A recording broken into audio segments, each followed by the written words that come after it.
પૂરતો સ્વતંત્ર મોકો મળે એવી અપેક્ષા સાથે આભાર માનું છું। माननीय सदस्य श्री मितेश पटेल जी। अच्छा बोलिए। संबंधित त्रिभुवन सहकारी विश्वविद्यालय विधेयक 2025 पर मेरे विचार रखने के लिए आपने अवसर दिया, इसके लिए मैं आपका हृदय से धन्यवाद करता हूं। महोदय, देश के पहला सहकारी विश्वविद्यालय की स्थापना के लिए विधेयक लाने और सहकारिता क्षेत्र के नायक स्वर्गीय त्रिभुवन दास पटेल जी के नाम पर इसका नाम रखने हेतु मैं विश्व नेता और भारत के प्रधान सेवक आदरणीय श्री नरेंद्र भाई मोदी साहब एवं देश के जनमानस के मन में अपने कार्यों से दूसरे लोह पुरुष की छवि बनाने वाले देश के माननीय गृह एवं सहकारिता मंत्री अमित भाई शाह साहब का हृदय से आभार प्रकट करता हूं। माननीय अध्यक्ष महोदय, मेरा मत विस्तार आनंद स्वर्गीय त्रिभुवन दास जी के नेतृत्व में सहकारिता का क्षेत्र में क्रांति के लिए, श्वेत क्रांति के लिए और विश्व प्रसिद्धि सहकारी कंपनी अमूल के लिए भारत ही नहीं विश्व में जाना जाता है। महोदय, 1940 के दशक में जब गुजरात के खेड़ा जिला के किसानों को दूध के व्यापार में शोषण का सामना करना पड़ रहा था, तब त्रिभुवन दास पटेल ने सरदार वल्लभ भाई पटेल के मार्गदर्शन में एक क्रांतिकारी कदम उठाया। उन्होंने किसानों को एकजुट किया और 14 दिसंबर 1946 को खेड़ा जिला सहकारी दूध उत्पादक संघ की स्थापना की, जिसे आज हम सब अमूल आनंद मिल्क यूनियन लिमिटेड के नाम से जानते हैं। उनका मानना था कि सहकारिता ही वह रास्ता है जिसके जरिए छोटे किसानों को उनका हक मिल सकता है। उन्होंने एक व्यक्ति एक वोट के सिद्धांत को अपनाया, जिससे हर किसान को बराबरी का अधिकार मिला, चाहे उसकी सामाजिक या आर्थिक स्थिति कुछ भी हो। इस पहल ने न केवल किसानों को आर्थिक रूप से सशक्त बनाया, बल्कि सहकारिता आंदोलन को पूरे भारत में फैलाने की नींव रखी। अमूल की कहानी त्रिभुवन दास पटेल के दूरदर्शी नेतृत्व की मिसाल है। उन्होंने किसानों को संगठित कर पॉल्सन डेयरी जैसे बड़े व्यापारियों की शोषण के खिलाफ लड़ाई लड़ी और दूध को सीधे बॉम्बे मिल्क स्कीम तक पहुंचाने का रास्ता बनाया। महोदय, त्रिभुवन दास पटेल के नेतृत्व में अमूल ने 1973 में अपनी 25वीं वर्षगांठ मनाई और तब तक यह देश की सबसे बड़ी दूध सहकारी संस्था बन चुकी थी।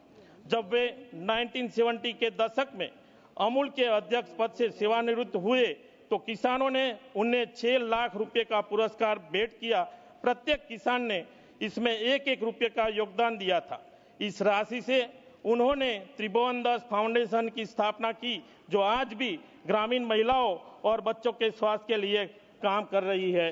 अमूल के बारे में बताऊंगा कि अमूल जब स्टार्ट हुई तो 250 लीटर पर डे से 250 लीटर डे से चालू हुई थी। आज अमूल में अकेले में 60 लाख लीटर पर डे का दूध किसानों जो भरते हैं, पूरे गुजरात में 2,38,000 लीटर दूध पूरी डेयरी में भरते हैं। गुजरात का सबसे बड़ा और एशिया के सबसे बड़ा अमूल सहकारिता क्षेत्र में सबसे आगे है और एक उदाहरण है कि अमूल जैसे सहकारिता क्षेत्र से किसानों को कितनी उनकी आवक बढ़ती है। ये सब कुछ अमूल से हुआ है। फार्मर्स को, किसान के फार्मर्स को अमूल के द्वारा जो चाहिए उनको बढ़ाने के लिए वो भी अमूल पूर्ण करती है। जब कांग्रेस अमूल में थी तब किसानों को पर ईयर 300 करोड़ बोनस मिलता था। आज वही 600 करोड़ बोनस 3 साल में किसानों को मिल रहा है।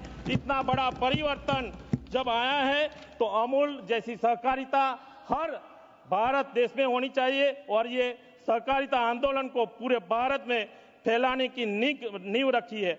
अमूल की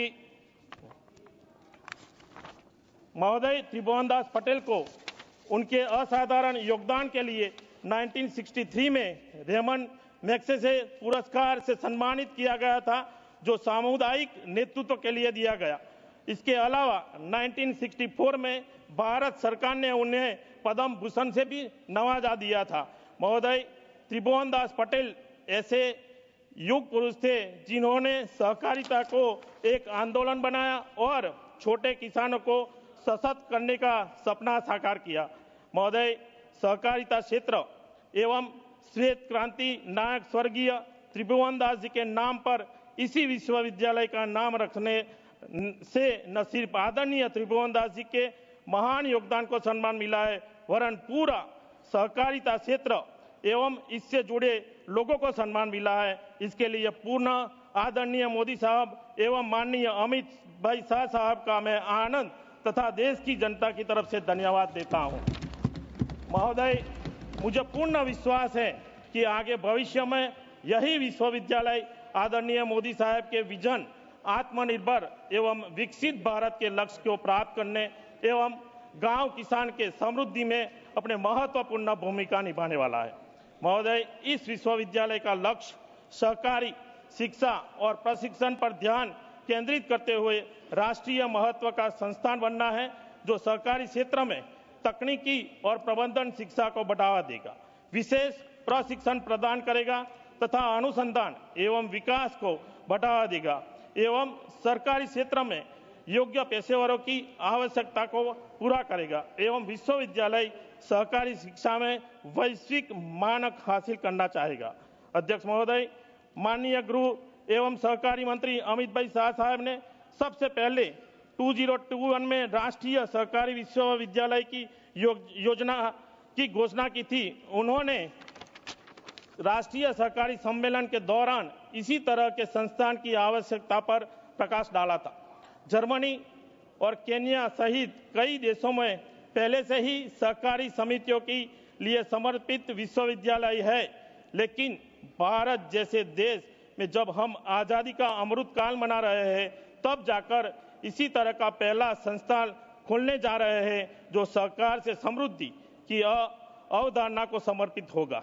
महिलाओं, ग्रामीणों और किसानों का सहकारिता के माध्यम से आत्मनिर्भर बनने और समृद्ध होने का प्रशिक्षण तकनीक शोध में मदद करेगा। इस पहल से देश में भारत के सहकारी आंदोलन को निश्चित रूप से मजबूती मिलने वाली है।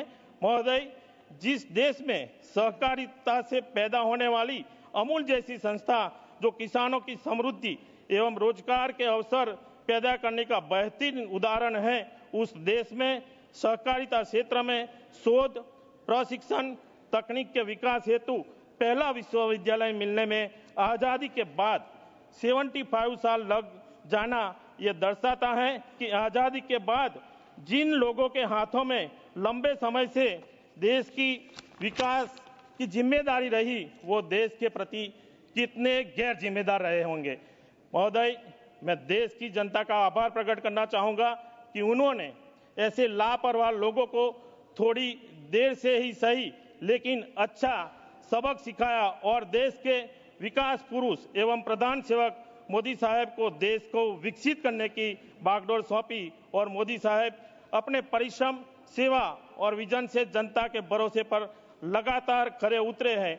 उस विश्वास को ये त्रिभुवन सहकारी विश्वविद्यालय की स्थापना और भी मजबूत करेगी, ऐसा मेरा विश्वास है। अध्यक्ष महोदय, त्रिभुवन सहकारी विश्वविद्यालय भारत में अपनी तरह का पहला विश्वविद्यालय होगा। यह विश्व रूप से सहकारी शिक्षा पर ध्यान केंद्रित करेगा।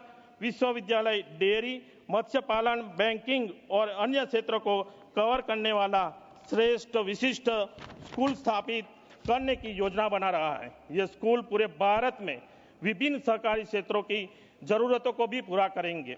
विश्वविद्यालय सहकारी समितियों की उच्च घनत्व वाले राज्यों में 4 से 5 संबंध कॉलेज स्थापित करेगा। यह कम सहकारी समितियों वाले राज्यों में 1 से 2 कॉलेज भी स्थापित करेगा। विश्वविद्यालय पहुंच बढ़ाने के लिए स्वयं जैसे ऑनलाइन शिक्षण प्लेटफॉर्म का भी उपयोग करने वाला इरादा रखता है। अध्यक्ष महोदय, सहकारी क्षेत्र भारत की अर्थव्यवस्था में महत्वपूर्ण भूमिका निभाता है। यह कृषि, ऋण, उर्वरक उत्पादन और आवश्यक वस्तुओं की खरीद में योगदान देता है।